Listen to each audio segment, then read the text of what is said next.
started We're recording so and then back. we messed up about 30 seconds in. So we're back We're game. back again. It is just Din and I today. We're going to be going over the Leafs trades over the last month, what we think the playoff lineup is going to look like, what we think the lineup should look like, and are we done adding pieces? So let's start off with the Ryan O'Reilly Noah Chari trade, and I want you to grade that. I said it 2 minutes ago. I'll say it again. A, right? No bias. Was gonna give it an A minus. Screw that. A. It fits everything we need, right? Because that's got to be it, right? I think there's got to be like two parts to a trade, right? Like the value itself on paper, and then how it fits the team. I guess there's a third part, which is how it actually fits in real life. Like So it's like, Foligno, yeah, like right. Plekanec, So yeah. like value fits on paper, fits in real life. Like if those are all good, I mean the fits on paper thing kind of is stupid after you watch games played, but like so far it fits completely. We haven't even seen Ryan in that third line spot once we pick up the winger in the next 48 hours. So we're so bad. We'll get back. Um yeah, All so right. everything fits there, right? We can move down the lineup, keep going. What do you give Um, it? I wanted to, before we move on to the other trades, I wanted I to want to hear ask your you grade. if my grade is also an A. Like I thought that was the perfect piece, and I thought he would have cost a lot more. Now, as we've seen from the market right now, especially with that Chikrin. By the way, we're recording this about 30 minutes prior to the Edmonton Oilers Leafs game tonight. 30 Um, minutes after the chicken trade. Right. And it's just like you've seen a lot of trades other than the Tanner Jeannot trade of like this market is pretty good for a team that is buying like the Toronto Maple Leafs. Yeah. So I thought he would cost more, but looking at everything, it's probably pretty even for what everything has gone for. It's not like Yeah. we fleeced him um, No, no, no, no. right. So I would give it an A just because you have now uh, two, three captains. Two are ex-captains, and then John Tavares and Morgan Riley could be a captain as well with Gio and O'Reilly. O'Reilly has everyone was saying we need playoff experience, we need leadership. He provides both of that. He's still What's young the difference? enough. What's the difference between all the other ones that we've gotten, Thornton and all them? What's the difference? And I've always said it He can still play hockey. because Austin Matthews doesn't look at Joe Thornton and goes like, man, that guy who can barely skate to the end of the ice, that fires me up. Right? Yeah. Fine when Spezza fought the Columbus guy in the 2020 playoffs, that I think fired him up. But that's the level of bad 40-year-olds have to play. So Yeah. Yeah, no, I think there's definitely a huge difference there because he's still like in his early 30s and yeah, like he's another one too that when we made that trade I immediately thought like he's from Clinton, I believe, which is right. yeah. I looked it up the other day. It's right on the about 2.5 hours out of Toronto, I believe. Don't know if he grew up a Leafs fan, but he seemed to be pretty fired up that he was there.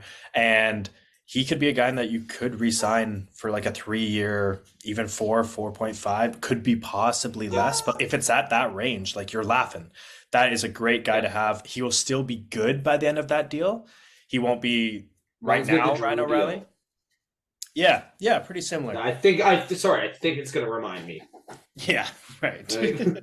Yeah. So, and he's like, there was one game I was watching, and it was in the third period, and they were like, Ryan O'Reilly has won 12 of 14 faceoffs. I was like, okay, well, that's This good. guy That's all sucks. right. Um, Yeah. so, the question that I had for you regarding that trade was if we would have stopped there, how would you have felt going into the playoffs? And then we'll get to the rest of the trades. What? Well, because I thought that might have been it, and Hmm. I thought maybe we might get like Shen on top of it, or some like Ben Hutton kind of thing, which I don't really count as anything. But I was happy, right? Because like that alone was more than we've done, right? Ever in any Yeah, year. You can maybe say Muzzin, but I don't think. I think this might be bigger. bigger. Right? Yeah. The name itself, right? The name matters because he's still good, right? Like it's Ryan O'Reilly. This guy is a Bruin killer. This guy won a Selkie. This guy Yeah. is a couple of seasons, last season away from being Anacon good. Smythe. And I don't think a single person, that was the narrative after the trade, right? Like he has 10 goals, 42 games, like maybe doesn't have it anymore. I don't think anyone's going to really argue that anymore, right? Like I think everyone's pretty aware that he's got quite a bit of life left. So if they had just stopped there, I would have been happy. Now, knowing what I know now with a lot of other trades that have happened, right? I don't know because like the Suns just got Chikrin, right? Like That's a good team, right? Yeah. That's probably going to be a playoff team. And if that's the worst team in the East, right? But And I would be Tarasenko and happy. Kane on the same team, like How about that's this? If we lost the Lightning in 7 and that was our move, I would still be happy. yeah. Yeah, and I honestly thought that because all the insiders are like I swear we're just as much insiders as actual Oh my insiders. god, it's gotten bad, eh? It's gotten But bad. is it like, you buy a Jeep Wrangler and now all you see is Jeep Wranglers? Are we just more aware of it now that they know nothing and now we're like, wait, you're just making that up. Yeah, exactly. They just have the blue Right? check There's a mark few and Leafs Twitter accounts that we follow that J-Man Snipes guy who's actually leaked some information and like it's been better than anyone else's. I'm sure he's got some misses or whatever, but I'm like, I shouldn't be clicking this guy's account yeah, for info. Like, come on. yeah. But we'll move on to the next trade, which was a few days ago with getting Jake McCabe and Sam Lafferty. Now I want you to grade that trade. I'll give that. You know what's funny? I'll ask you a question. If that was our first trade and only trade, what would you grade it? And what would you grade it if knowing it's our second trade? Um, I think I would grade them the same, but I would grade them the same because I think the trades are both great value. But Mhm. I would be after the first trade, I could have been like, oh, we could be done. If they had made that trade first, I was like, we need a winger or something. Yeah. Yep. That's kind of what I was going with. Yeah. Yeah. So like because after like we played with Mac Hollowell in the lineup and Victor Mete and won a bunch of games. So Yeah. like I was always of the mind that like Geo and Hall were our first pair playing like 24 minutes a night and we were still winning games, letting up one goal a night. So I was always thinking like our D was fine. Now it can't hurt to get more good guys, especially because like Hall is so streaky. Um, Yeah. and you don't want to play Geo 24 minutes a night, Well, I especially think in the that playoffs. creates more value from Geo, right? And 100%. makes you feel a little better about even next year too. Yeah. Yeah. Yeah. And the main thing that I liked about this trade was we have Jake McCabe locked up for another 2 years at like what, $2.1 million or something like that. Yeah. I That's remember I was talking to crazy. Pat, and he's like, oh, a few people I know were mad about the Sandine trade. I'm like, you want Sandine to be a third pair guy for the next 2 years? He He's wouldn't not have going even into been a another third pair. contract year being the 5, 6, 7 guy. Why? Like, why would no?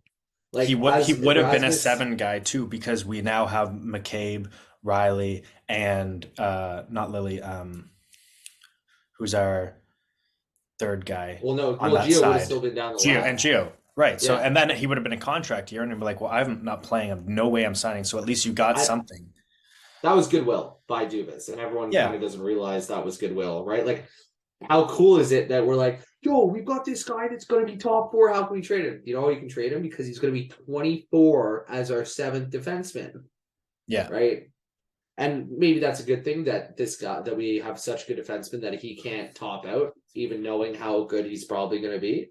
But right, like saw it on Twitter, like, yo, after next year he'll be in the organization for what 6 years, and you can't crack the top 6. Like Yeah. that's Of a cup contending team, which we plan to be doing for the which next is cool, and that's through we've his always known prime. that.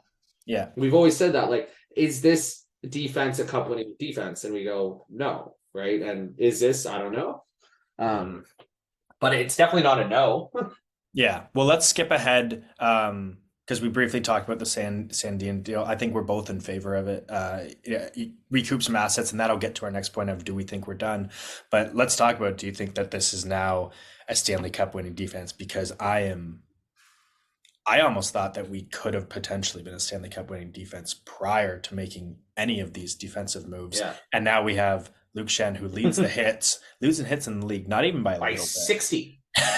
Not even by a little bit, right? 33% more than the next guy. Yeah. I'm and has sure like won the 2 second cups. to 50th is smaller than first to second. Yeah. And won So- 2 cups, right? And he's been in Toronto. He knows what it means to win a cup here. And he wants to be here. He Yeah, really he wants does. to He be. does. And you saw the quote or whatever that he was willing to sign after that first cup run in the Lightning. Yeah. Now we will get to potential lineup changes, but like, and I think Also, Shen I'll is call that a B, the trade, right? Like, well, it's Engvall for Shen, yeah, right? and And that's what Tampa just traded the whole everything for their guy, right? yeah, And that's what we're doing. We might be getting a little less value on paper, and that's right. That was one of my criteria that I talked about. But on in our team, it's better, on paper, better yes by and no. tomorrow. This is No, you know what? I No, might it's actually not. It's not better disagree. on paper. Yeah, so I think I Yeah, disagree with you because Engvall has played 17 playoff games with no goals. And Shen has won 2 cups in the past few years, playing yeah. big minutes. So, I mean, that's what we're playing for now. Like Engvall can have some games where he looks absolutely amazing, and then like in the playoffs he just disappears, and we can't afford that. So now we have guys Literally. in our bottom six who, even if they're not, this is the thing, even if they're not scoring, they're doing physical, they're grinding, they're cycling. Engvall doesn't do that. If he's not scoring, he's I thought he useless. was a huge forechecker though. Sorry? I Oh thought he was a yeah, huge dude. That was hilarious. the Oh my god, that was good. I'm like, the joke, like, tell me you haven't watched Engvall play without telling me you've watched Engvall play. I'm not kidding. You watch one period, you would never say that. yeah, yeah. Well, you have to give a little contact. I think what you're talking about is like the Oh, Twitter of like the Islanders Twitter fans. account of the Islanders fan getting all happy because they have a 6'5", 220-pound guy that his Jay Fresh and all his cool cards have a big blue box and stuff, which is really awesome. And that tells you he's good at defense. And well, he's 6'5", so he's got to be a good checker. No, Wrong, very wrong. it means Um, that in math it works, but yeah. no. It was a little sad seeing like the handshakes and him giving some hugs as he was leaving. Yeah, But I mean this is something that I wanted to bring up to you because I want to get your opinion on it. I couldn't think of two guys on the team that trading away I don't think will affect locker room chemistry more than those two. I'll tell you like what, won it. wouldn't. Okay, agreed. Yeah, And I looked through it because when it's people said that, I'm like, man, I don't know. Sandine didn't want to be there. He wasn't ready. He didn't want to be a seventh man. That reverberates around the room. And Engvall, I always sense he was like the I don't know what it is. It's just like maybe intuition, Bro but like talk. when I look at like celebrations and stuff, it was like last year I was looking at Mikheyev the one time and like people like he scored or something and people were like uh didn't really seem like to even like put their gloves out to the it seemed like Engvall was a little bit on the Yeah, outside. And then you hear about stuff like Hall, like everyone loves Hall, Kerfoot, even everyone seems to really love yeah. Kerfoot. And it's like, even though we're kind of, if they were traded tomorrow, which, yeah, we, you could tell the room would be a little bit more upset. These two guys are the only guys on the team that I could be like, I don't think anyone is too Well, butthurt. too, like, so at my work, I'm not going to get into that, but like when people aren't making money, people seem in a shittier mood, right? So, or in this case, people aren't getting playing time. Why would Sandine be in a good mood? Why would people want to like be around him, right? Like, we played on competitive teams. Like, if you the worst players, like when you were on a good team, your worst players you didn't like. If you were on a bad team, your bad players you just didn't care about. But if you're on a good team and you had bad players who were taking ice time from people and playing and not helping you out, you weren't much of a fan. Yeah. Right. And the Yeah. holdout. He held out. He felt obligated to come back. Right. Which was cool at the time. That I'm like, okay, at least that was the reason you came back. Right. At least that was enough. But he did feel an obligation to come back. That's what he kind of said. And I mean, you also look at the lineup at the start of the year and you figure Sandine gets in there. Yeah.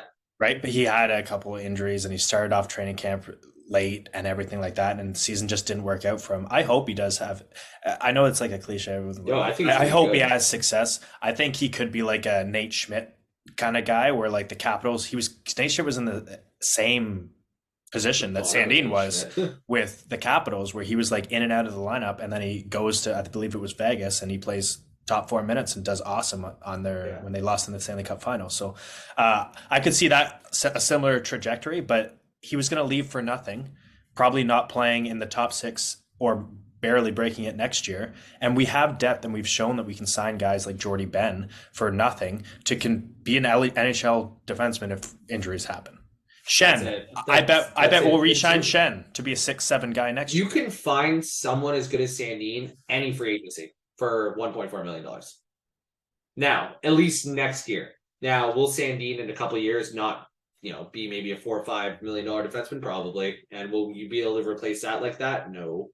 But we're trying to win a cup. Exactly. I've said it before. The problem why Leafs fans get so mad at shit like this is because we always expect to lose. Right? Like, do the Lightning fans, the 4 of them, care about the Jeannot trade? Because they go, well, this will probably help us win a cup. Right? Like, they probably think that, right? And they have, another year probably on top to try and win it as well. And they probably think there's a good chance in those 2 years. Yeah. Right. Yeah. We have lost confidence, right? We think every deadline deal won't work, right? That's why we always, like, Leafs fans too always are like, hate rentals, because, like, we're just like, well, at least we're here for 20 games and bye. Yeah, and then when we have our own rentals, which Sandin was basically just an extra year, like it's either we want to keep him because we want to compete, and everyone complains, or we get rid of him like Sandin before when we can actually get a first round pick, and everyone complains. So there's just really no winning. I think that it was perfect asset management, and I think Dubas has shown that he's learned since the Janssen, the Kapanen, the JVR days. Now we'll see what happens with Kerfoot, and that's going to bring us to our next little segment here. 1 sec. Gustafsson, if you flipped him today, what could you get? $800K. The tough thing is probably a third. I'm just asking, like, off the top of my head. You don't have to go like too in depth. A third. Okay. So first and a third for Rasmus Sandin when Jacob Chicken just got first, second, and second. I know the first is different, but like, great asset management to me, right? And Chikrin's controlled for longer. So, and I think everyone knew Sandin wanted out, right? Like, RFA, but So, so we're gonna get into what we think will happen next. And we were texting yesterday because immediately we all thought, okay, well, he got that first and Gustafsson to flip. And that will be, we think, and hopefully for a winger on the left side, not a goaltender. I don't know if you're in agreement with that. I think that would be absolutely ridiculous. I didn't even understand it because I think Murray will be fine enough. And if you're going to Jonathan Quick as your third goal, you're not winning a cup anyways. So we'd have to get it retained, which would cost more. And he for the last few seasons he's been in the 800s. It's just the only guy. You get a good enough goalie that makes $800K, wave him, he gets picked up. Like it doesn't. Yeah, I didn't get it. Even Vejmelka is still so young that you don't really know what you're getting. You don't know how he's going to be in the playoffs. Because also pretty happy with Murray and Samsonov. Murray's won a cup. Samsonov looks awesome. He's in the top 10 in the league. Could even be in top 5. I haven't checked recently. And then Joseph Wall is an all-star in the AHL. So like, if an all-star in the AHL is your third selection, you're doing okay. And if he has, and at the most you want him to play one game. Like, that might be him coming in as a backup on someone getting pulled. Yeah, right. No, I think the goaltender. I'm glad we both agree on that. But let's talk about maybe a couple options. We don't have much time here, but a couple options that you would like to see. And who would you, if you had to rank the 3 pieces currently on the roster that you would like to get rid of in order to get them? Who would those 3 be? So I'm not even going to say anyone that I know because Dubas is going to actually. What's funny is Dubas is doing everything everyone knew, which is complete opposite of Dubas, right? Because Dubas, Jake McCabe, everyone was talking about Lafferty, everyone was talking about Shannon. Josh B. Leafs, his account, he called all 3. Not called. He said perfect deadline and all 3 trades. Mm-hmm. Like, and I think I didn't look too much into it, but I think all of them were basically Leafs kind of won, like ended up paying less than even what he like. He was putting Hervinen and and like Niamala, yeah. So I'm not even going to say who we think. I do like. I'm putting money on us getting a winger because look at the defense. Gustafsson doesn't even make sense, right? Like he makes sense if you were willing to realize Riley doesn't make sense, but there's no way they're doing that right now, right? Like, how do you make up that defense, right? Like, we have Jordy Ben too. Like, Yeah. right? Like, we have 10 defensemen. And yes, I want 7 of those not to be Jordy Ben and Connor Timmins from what we have. Right. But Hall's not getting traded. We know that, right? Everyone's fully aware that Keith is not getting rid of Hall. I'm not fully aware of that. No? Okay. I'll tell you why. I'll tell you why. Either him or Gustafson. The reason I think it could happen is because we don't, especially with Murray gets back, we can't hold as many roster spots. You're not going to send Timmins down through waivers. No. You're not going to send Gustafson through waivers. You're not going to like you need to send one of those guys that you have right now. Not going to send through waivers, and I think you could potentially trade Hall away to possibly even a contending team in the West for something, and then you package whatever that is for another thing. Yeah. I think that like who else are they going to trade on Gustafson? Yeah, but I think that he's a perfect kind of 7-8 guy if Riley gets hurt or like someone on the yeah, that makes sense. power play. He's a good 7-8 guy. You don't have to play him all the time. And maybe it's just wishful thinking, but Hall would be my number one guy that I wouldn't be too upset by. But then once again, like everyone does really like him in that locker room, and I don't know how much that necessarily matters, but I think it matters a bit. Tough. Especially after I think it does matter a bit. I just don't think a lot. Because has Hall done anything? I don't think Hall's done anything to deserve to be traded out. Right? He's been fine. Right? Yeah. Like he's played like 20. How many minutes a night? Like 23. Like he's played a lot of minutes against their best competition. So I don't know, but when you look at the defense, it doesn't make sense. It doesn't right now. Right? One of Hall or Gustafson's getting traded. Yeah, and this is what I would like to if Hall does stay. Hall's not getting traded for a 2nd-round pick. No, he'd probably be packaged. Not just one of those. He'd be packaged in a deal, possibly to a team for a winger that maybe needs more defensive help. Or can just take Kerfoot and Hall for some better winger, right? And that actually would help some team that doesn't have that bottom kind of depth. That would be willing. I don't know, right? Like before Detroit traded Philip Roenick, I was like, that could make sense, right? They get 2 good roster players. They're trying to make the playoffs. They could easily resign these guys, and then we take Tyler Bertuzzi. Yeah, Tyler Bertuzzi, and that does make both teams, I think, better. Probably the Leafs way more better, and we have to add that first from Boston. But that's a good like retool / whatever for Detroit. Yeah, but I don't know exactly, but they're not done. I want you to tell me what you think of these defensive pairings. If we walked in right now into the playoffs, how do you feel about your third pair being Gio and Hall? Fine, because they were our first. Right? They were our first pair, paying 24 minutes a night. Yeah, shutting teams down. If you can put those guys, and Hall can still be on the PK and have more, and Gio can be rested. Amazing. Your second pair would be Riley and Schenn. That's awesome. That's so fucking badass. How cool is that line? This is where it gets interesting, is even if you're keeping all these guys up there, there's no way you take Liljegren out of the lineup. He's been I think best defenseman. Right. I agree. But then your first would be Brody and McCabe. So does Hall, where does Lily go? I didn't even. Because Shann's the problem. But I just said it. I was saying it. The whole defense doesn't make sense. Right. So that's they're why not having Hall be the 7th defenseman. I don't think. Right. Then who comes out? Schenn? How about this? Okay, nothing happens. We're done. How do you feel? I feel fine. I know something has to happen, right? I'm aware that one of those Ds getting traded for a second, but you're not picking who, just one.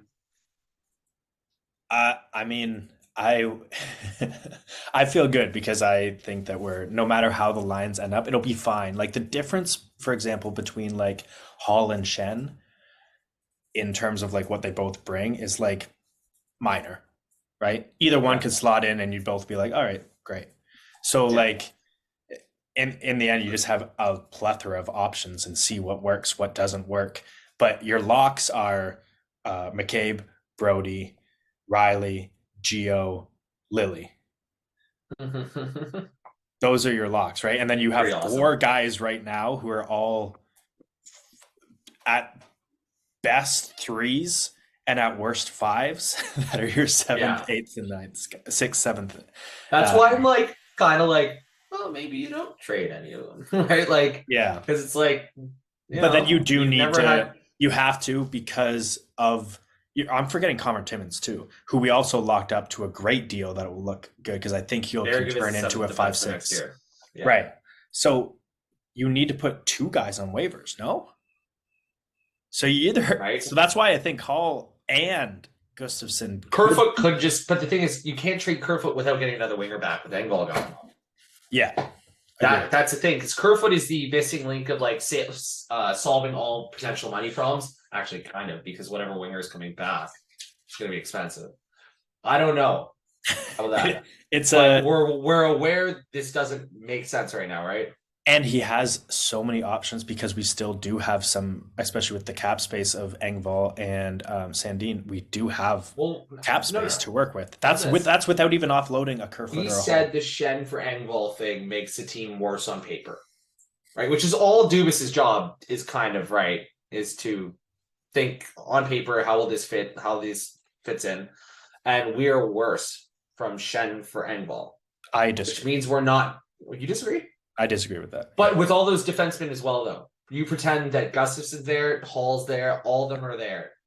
I Would look you rather have Engvall in the lineup, or would you rather have? I look at Shen Engvall's. maybe playing. I look at Engvall's 17 games, and I think that that's what you're playing for now. And I think if you're not in the bottom 6 scoring in the playoffs, you better be grinding. And he doesn't. That bottom 6 with Ryan on the second line doesn't look great for scoring. No, but Engvall wasn't doing it for 17 games. That's a large enough sample size if you have no goals that to me, I'm like, you're not a playoff player. Yeah. So that's why I think that Shen has won a cup, played top line. I believe he played with Hedman in the first year, the COVID. He did. So it's just like he's like, look at the right side. He's Bogosian. Yeah. He's Bogosian, but hits more. Yeah. Right. So I don't think that it's a wash paper. I think if anything, you might have actually gained a little bit of value because I would much rather a Sam Lafferty on your third line than Engvall come the playoffs. Regular season is a little bit different because Engvall can have those games where you're just like, whoa, what? This guy's a top 6 winger. But that's like 1 out of 4 and 0% in the playoffs. So that's, but I'll let you continue. That's I'm done. That's it. Okay. No, because the thing is, like, I'm just like, I don't even like guessing right now because I'm like, yo, in 48 hours, we're going to know. Yeah. Right? Less. Like 40 hours, we're going to know. Yeah. All right. Well, the Leafs play the Oilers tonight. So we're going to be, for the rest of the season, we're going to be making, I know we've said this a few times, but we are going to be making videos. We are back for the rest of the season. We are back. No promises after, but we're back. Right we're back. And we're all like in, 2 months. Just like Dubas is. Overall, with all of the trades, is it an A+? I mean, our team is the best I've seen it. I watched the 03-04 season. That was my first season. I watched like all the games, really. Was he like 02 to 04? That was the best Leafs team before this, I think. Team. Yeah. All right. This feels like a team. Yeah. And it seems like this was even before we made all of these trades. I was like, Matthews, Marner, Nylander all seem like they've actually, like they give a shit now. It seems different with them. And then you're going to surround them with guys who have made a living giving a shit, winning cups. Yeah. It's exciting, man. It's exciting. I know. I'm actually excited to watch this game. Yeah. But what we will do is trade deadline is the 3rd. Friday. So we're going to do a little trade because there will be a move. We're going to do a trade deadline, going over some of the games, and we'll try and be here at least once or twice a week for you all. Make sure you let us know in the comments who you think, if you see this before we do make a trade, who you think the Leafs should trade. And I already know it's going to be Holland Kerfoot, but Automatically Holland Kerfoot. yeah, we'll see y'all later.